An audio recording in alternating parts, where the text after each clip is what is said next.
Formula ఈ race కేసులో మాజీ మంత్రి కేటీఆర్ ను ఏసీబీ అధికారులు 8 గంటల పాటు సుదీర్ఘంగా విచారణ చేశారు. ఈసారి ప్రధానంగా ఫార్ములా ఈ ఆపరేషన్స్ సంస్థతో పరిచయం, రేసు నిర్వహణ కోసం జరిగిన ఉత్తర ప్రత్యుత్తరాలు, నిధుల చెల్లింపుల వంటి అంశాలపై ప్రశ్నల వర్షం కురిపించారు. కేటీఆర్ స్టేట్మెంట్ ను నమోదు చేసుకున్న అధికారులు అవసరమైతే మరోసారి పిలుస్తామని చెప్పారు.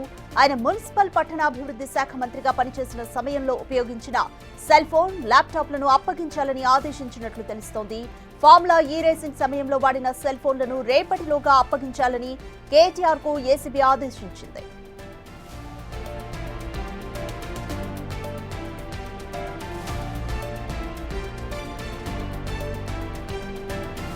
విచారణకు వచ్చే సమయంలో తనతో ఆ ఫోన్లను తీసుకురాలేదని కేటీఆర్ చెప్పారు. రేపటి వరకు టైం ఇస్తున్నామని, వాడిన ఫోన్స్ అన్నింటినీ అందించాలని సూచించింది. అయితే అంతకుముందే ఫోన్లు సీజ్ చేసేందుకు యత్నించడంతో ఫోన్ తేలేదని కేటీఆర్ చెప్పడంతో రేపటిలోగా సబ్మిట్ చేయాలని ఆదేశించింది. అంతకుముందు ఎఫ్ఈఓ కంపెనీ ప్రతినిధులు ఇచ్చిన స్టేట్మెంట్ ఆధారంగా విచారించారు. ఎఫ్ఈఓ ప్రతినిధులతో జరిగిన సమావేశంలో ఎవరెవరు పాల్గొన్నారు, ఎన్నిసార్లు సమావేశమయ్యారు లాంటి ప్రశ్నలను కేటీఆర్ పై సంధించినట్లుగా తెలుస్తోంది.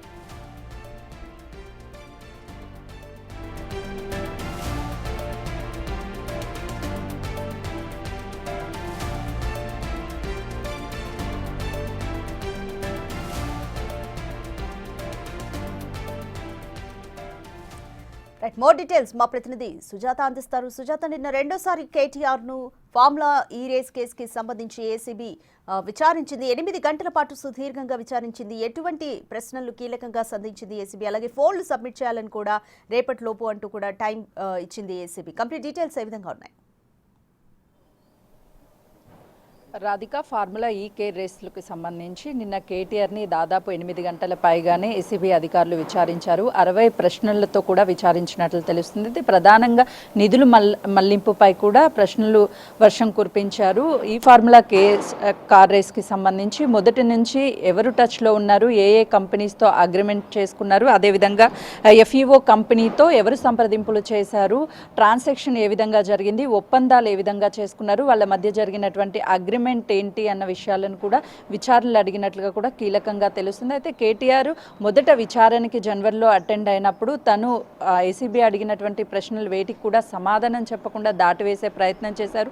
ఆ తర్వాత ఎఫ్ఈఓ సంస్థతో 2 సార్లు కాన్ఫరెన్స్ కాల్లో స్టేట్మెంట్ని రికార్డ్ చేశారు. ఆ స్టేట్మెంట్ రికార్డ్ చేసినటువంటి ఆధారంగానే కేటీఆర్ని ప్రశ్నలు అడిగినట్లుగా కూడా కీలకంగా తెలుస్తుంది. అయితే ప్రధానంగా ఈ నిధులు మళ్లింపుపై ఎవరి అనుమతి, ఆర్బీఐ అనుమతి కావచ్చు, అదేవిధంగా కేబినెట్ ఆమోదం, ఈ ఆమోదాలు ఏమీ లేకుండా నిధులు ఎలా బదలాయించారు, దాంతోపాటు ఎఫ్ఈఓ కంపెనీకి నిధులు ఎంత చెల్లించారు, దాదాపు 56 కోట్ల వరకు కూడా నిధులు చెల్లించినట్లు తెలుస్తుంది. హెచ్ఎండిఏ నుంచి నిధులు బదలాయించడానికి ఎవరి అనుమతి తీసుకున్నారు, కేవలం మీరు ఒత్తిళ్లు తీసుకురావడం వల్లనే హెచ్ఎండిఏ నిధులు అనేది ఇచ్చిందా, లేదు అని అంటే అధికారులే నిధులు స్వయంగా ఇచ్చారా అన్న విషయాలను కూడా కేటీఆర్ని అడిగారు. ప్రధానంగా ఈ కేసుకి సంబంధించి మొదటి నుంచి కూడా ఫార్ములా ఈ కార్ రేస్లో భారీ ఎత్తున అవకతవకలు జరిగాయి, మనీ ట్రాన్సాక్షన్ జరిగింది, విదేశీ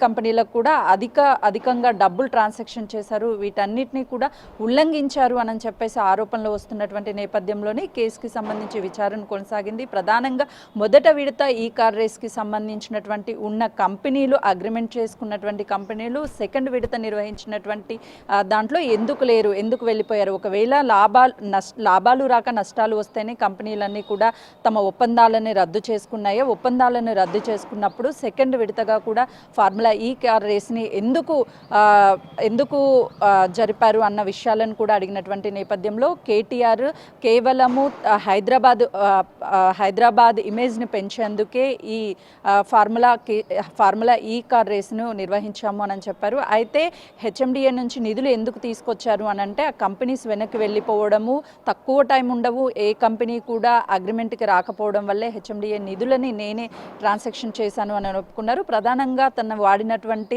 2023 నుంచి తను వాడినటువంటి ఫోన్లు, ల్యాప్టాప్స్ వీటన్నిటినీ కూడా స్వాధీనం చేయాలి అని చెప్పేసి అటు ఏసీబీ అధికారులు అడిగారు. దాంతోపాటు ఈ ఫోన్లు, ల్యాప్టాప్స్ అడగడానికి ప్రధాన కారణము తను అకౌంట్ నుంచే ఈమెయిల్ ద్వారా సంప్రదింపులు చేశారు ఆ కంపెనీతో. ఆ కంపెనీకి సంబంధించి ఎలాంటి సంప్రదింపులు చిత్రవదింపులు చేశారు అన్న విషయాలన్నిటిని కూడా రాబట్టేందుకే తన ల్యాప్టాప్స్ కావచ్చు, మొబైల్స్ని స్వాధీనం చేయాలని చెప్పారు. మరొకసారి అటు ఇప్పటికీ కేసులో ఉన్నటువంటి హెచ్ఎండిఏకి సంబంధించినటువంటి అధికారితో పాటు ఐఏఎస్ అరవింద్ కుమార్ వీళ్ళందరినీ కూడా మరొకసారి విచారించే అవకాశం ఉంటుంది. నోటీసులు ఇచ్చి వాళ్ళని విచారించిన తర్వాత కేటీఆర్ని మరొకసారి విచారిస్తారు. లేదు అనంటే ముగ్గురిని కూడా కలిపి విచారించే అవకాశం చాలా స్పష్టంగా కనిపిస్తుంది. ఈ కేసుకి సంబంధించి ప్రధానంగా నిధులు దుర్వినియోగంపైనే ఈ కేసుకి సంబంధించి విచారణ 60 ప్రశ్నలతో కూడినటువంటి విచారణ నిన్న కొనసాగింది.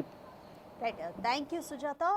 మొత్తంగా నిన్న కేటీఆర్ రెండోసారి ఏసీబీ ముందు ఫార్ములా ఈ కార్ రేస్ కి సంబంధించి విచారణకు హాజరయ్యారు. అయితే నిన్న ముఖ్యంగా ఎటువంటి ప్రశ్నలు ఏసీబీ సంధించింది అంటే FIFO సంస్థతో పరిచయం, కమ్యూనికేషన్ టు అండ్ ఫ్రో ఎలా జరిగింది అన్న దానిపైన, అలాగే నిధుల చెల్లింపు ఏ విధంగా జరిగింది అన్న దానిపైన ముఖ్యంగా ప్రశ్నలు సంధించినట్లుగా తెలుస్తుంది. అయితే 2023లో వాడిన సెల్ ఫోన్స్, ల్యాప్టాప్స్ని అంటే ఈ కార్ రేస్ జరిగిన టైంలో వాడిన సెల్ ఫోన్స్, ల్యాప్టాప్స్ని సబ్మిట్ చేయమంటూ కూడా ఏసీబీ అయితే ఆదేశించింది.